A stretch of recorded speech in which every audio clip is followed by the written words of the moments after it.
Last year I decided to be very intentional with everything I'm doing because I'm on a path to be one of the greatest. I am on that path and intentionally so, if I'm not already. So Shari Afrika really opened my eyes. I was like, whoa, okay.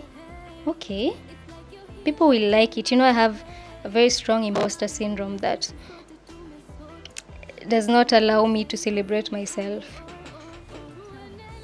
So half the time I don't even think that much or as much as the average fan about myself.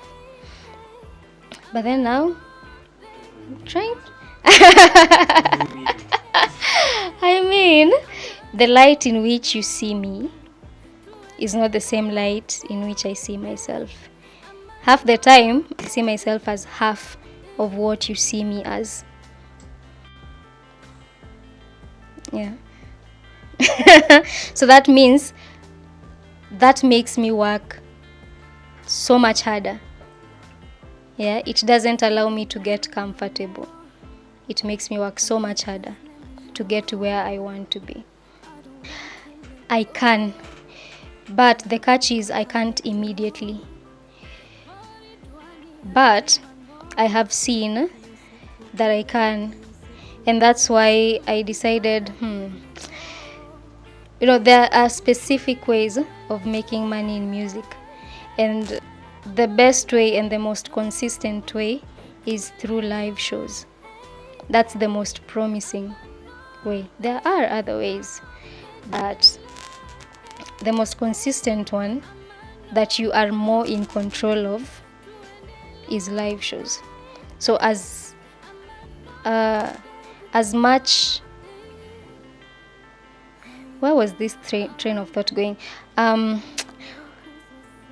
If you consistently make sure you're always performing, then that means you are consistently making money and you're consistently building your brand. You're consistently in people's minds as long as you're consistently performing. And for you to perform, you have to have a catalog that these people know so that they can come because that is what they like. And for you to have a catalog, you need resources. So it's a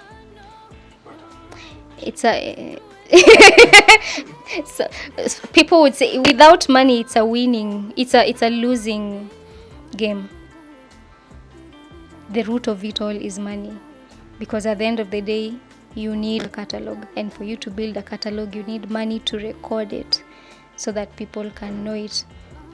After you record it, you need money to market it, to push it and to put it into people's faces. A catalog is your work, your body of work. For a musician, that is your CV, that is your catalog. So hizi songs zote zenye umekuwa ukiwork on, that's your catalog, that's what you're selling. And people have to know it before they buy it. Juu hivyo ndio dunia ina work. That's why sampling is important. So Shari Afrika Live is for sampling.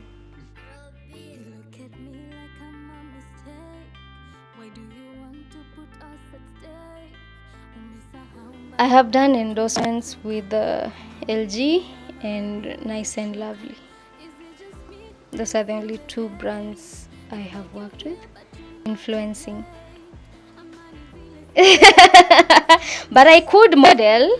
I mean, for LG they just did auditions, we sent in videos, and if they were impressed, they pick you.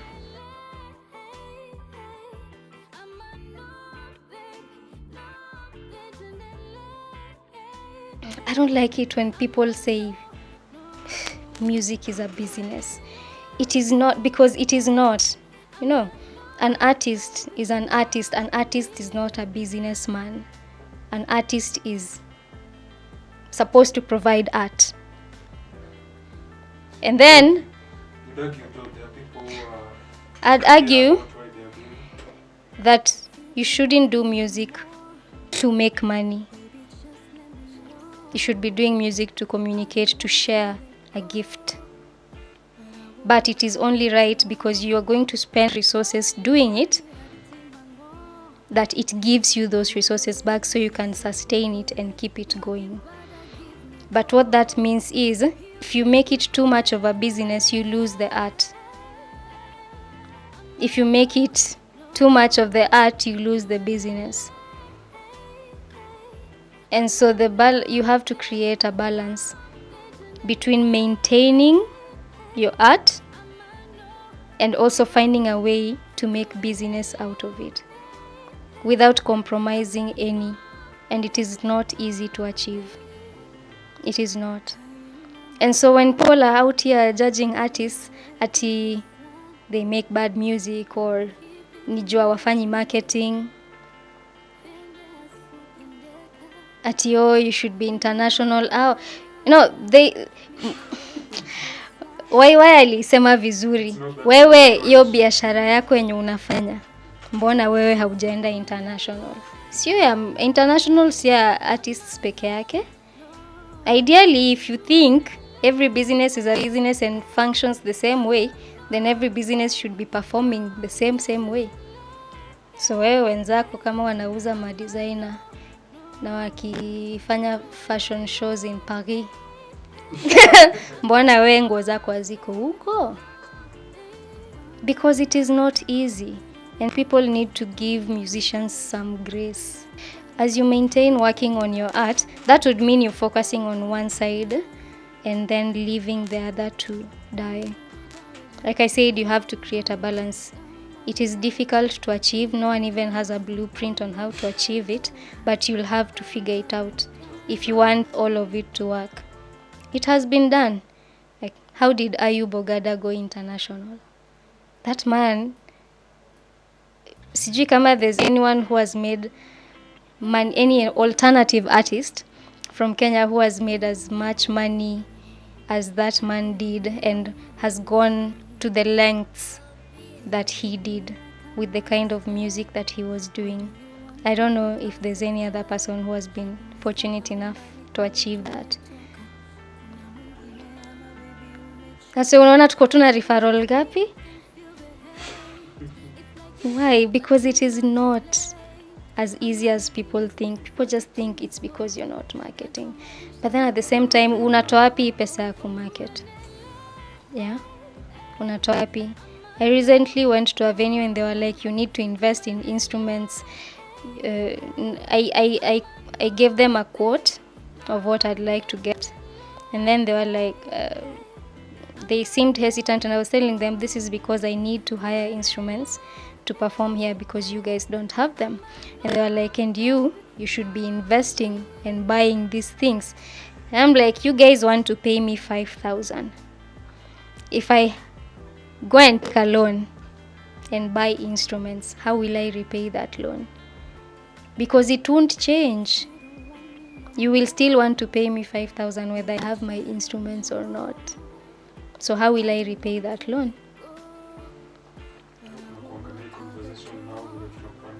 Yeah, I was telling them, because when inaniuma sana when people think you're not investing, you're not working hard.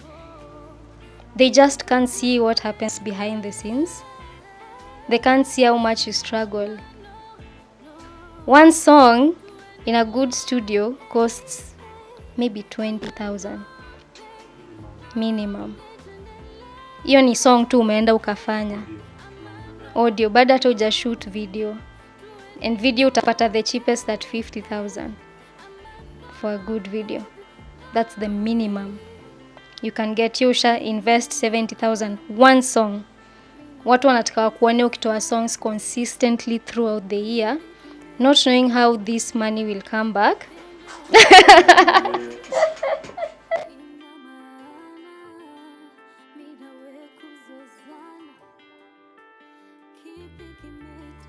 The reason is not ndio niji sustain, because remember I work. So I look to my job to sustain me. But times zenye nimejipata nikicompromise, it's because I just want to perform. I just want to perform. I just want to share the gift. I just want people to hear. I just want people to enjoy. And so mtu akinifinya itakuwa Okay, ni sawa tu, you need the money. Not really. Ni more of, let me just do it basi. Because people need to listen to these things. I didn't write them so I can listen to them myself. As much as I wrote them to communicate and maybe to release, it has to go somewhere. Some of these songs can help someone else release what they're holding on to. So somehow it has to reach. Just see, the way I said, we are messengers. It's been put inside of us so we can give it. It's a message. Tunapitisha. It's like mtu wa posta achukue barua and then aende akae nyumbani nazo. Yeah.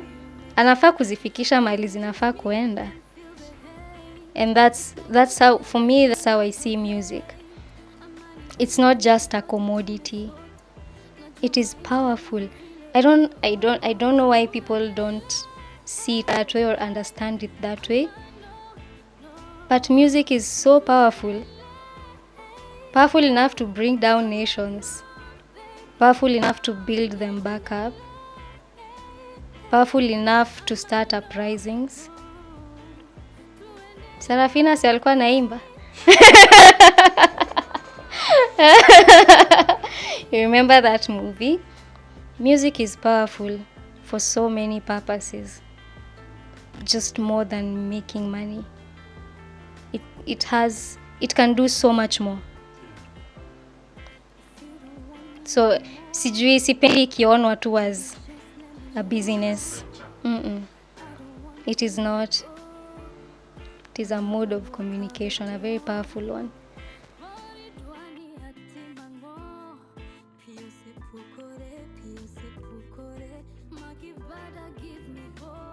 For me as an artist, ni ngumu sana unicategorize.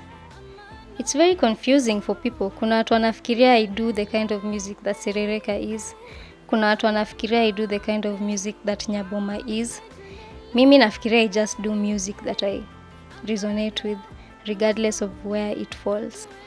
And so I am very cautious about being boxed as a one-type artist or mtu aseme either a mainstream artist or an R&B artist or a this artist. I'm just a musician, messenger of emotions, regardless of what that language is, what that rhythm sounds like.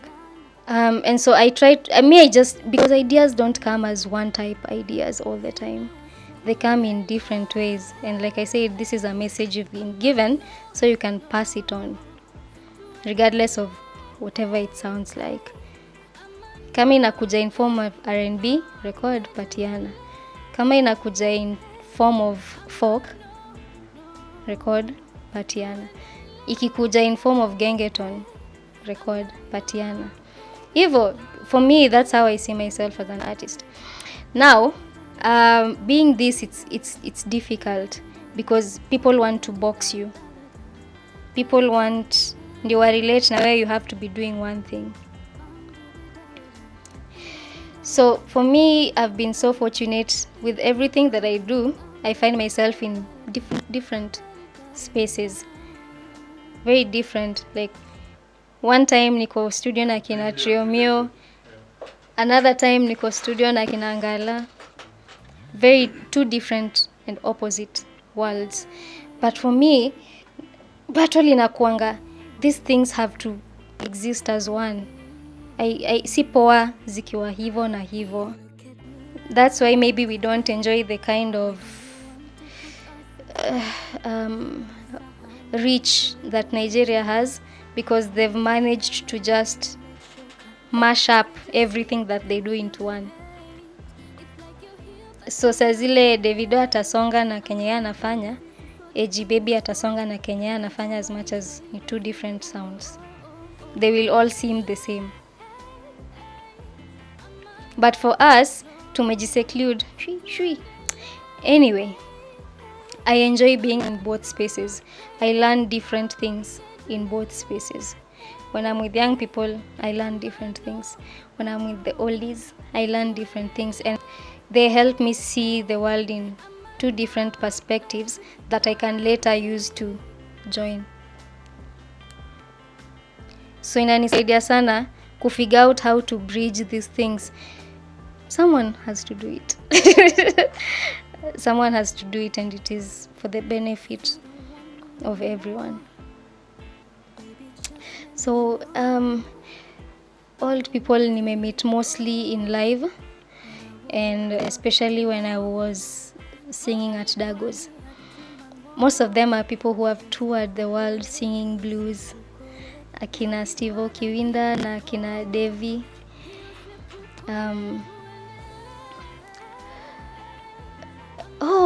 Mike atajam nikimsahau na Mike.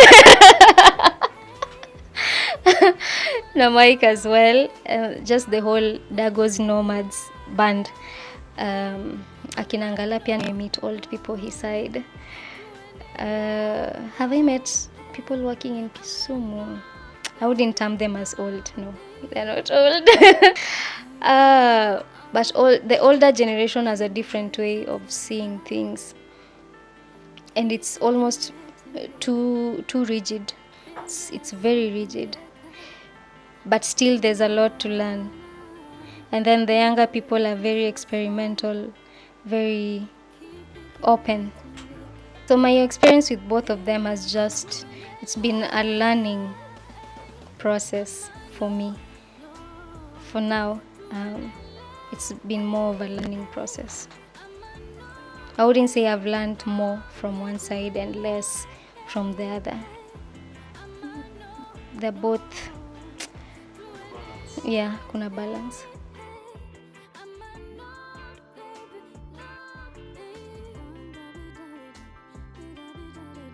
Everyone can sing. You can sing right now if you choose to. But there's a catch, not everyone can sing well. And not everyone who can sing well even wants to sing. Hi, Veril.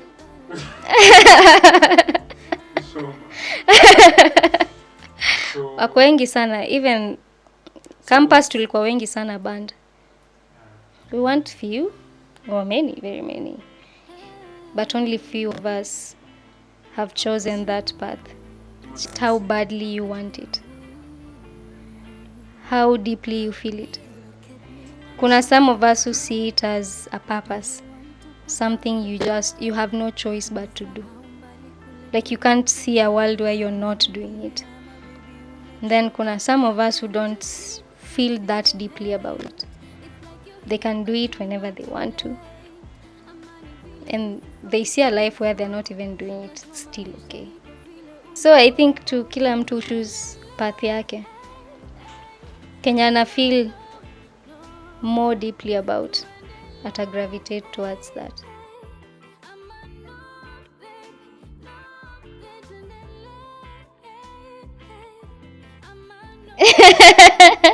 You know, kuna song yangu inaitwa Dreams in my upcoming EP. Iko na everything I'd like to say. It has everything I want to say. At the same time, kitu tiko kwa kichwa changu ni song ya Sauti Sol. Do what makes you happy.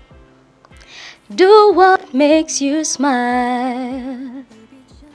Everybody's judging anyway. You're only here for a while. Raha usijinyime. Usijinyime raha. You know, at the end of the day, your happiness is just entirely dependent on you. You get to choose what makes you happy and what makes you sad. Literally, like, I can choose to be sad the next hour, or I can choose to be happy and just be very optimistic about everything in life. Other than doing everything that makes you happy and makes you smile, work hard. Just work hard. Work hard. And smart. Because if you just work hard and not smart, you may not, achieve the things that you want to achieve. Learn the system. For every artist out there, learn the system, learn how it works. Really learn it. Like, usidepend on vitu zenye unasikianga watu akisema. Do it, learn, fail. Do again, learn, fail. Do it again. Yani consistently, just keep doing it. Hadi kwenye utakraki system, ujue venye ina work. And then when one person cracks it and is generous enough to share it with other people, then we all crack it. It gets easier for all of us. So I think the most important thing for us is just learn the system. Learn how it works. And then make it. And when you do, make sure every other person makes it too.